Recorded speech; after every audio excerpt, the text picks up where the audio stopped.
The TOP assessment tool is a questionnaire that's completed by caseworkers, foster parents, biological parents, anyone that's involved with any particular child to assess how that child has been doing over the last 2 weeks, to give us a better understanding of any issues that child may be having, and then it's a compilation throughout the child's stay in care.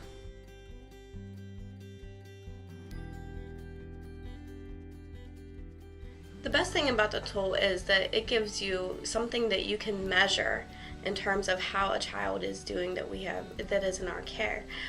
Whether it's how they're doing in terms of their school and daily activities, or if it's how they're doing in terms of their mental health.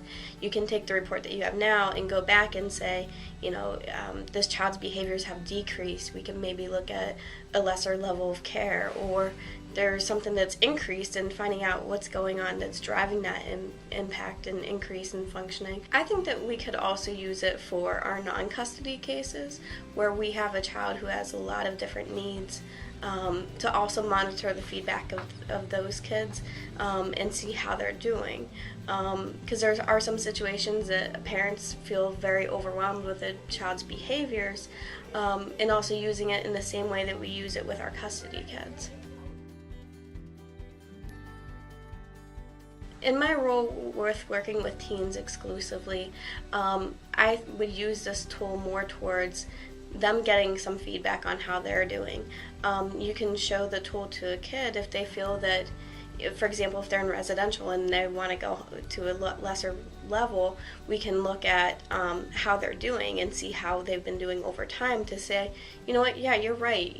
We do see decreases in these areas that we were concerned about. We can have discussions about, you being ready for a step down. Or on the other hand, we can, have discussions about maybe they need a higher level of care. I think also it can be used as a conversation piece to bring providers and the teen together to discuss some of the discrepancies that you see in your ratings. I think that's probably one of the biggest areas that you can use. Before, when I was in ongoing, it's something that you could also use with the bio parent for the same reason. If they're rating their child lower when what everybody else is, it's something that could be an eye-opener for them to really look and see what's really going on and what everybody else who works with this child is seeing. Or on the flip side, they might be, inflating their scores, and also maybe, going back and having conversations about really where they're at. In working with other persons that are involved with the children, whether it's bio parents, foster parents, placement agencies, or therapists, the biggest area that we've been able to do is to have dialogue and conversation about discrepancies that we see with them. Some of it might be our own rating and saying, oh wait, we're keeping this thing in mind from 3 years ago when, really that's not the case anymore, and being able to, kind of assess yourself and how you're assessing it, but also more importantly, initiating more dialogue and conversation in areas that you might not have previously realized that it was a need.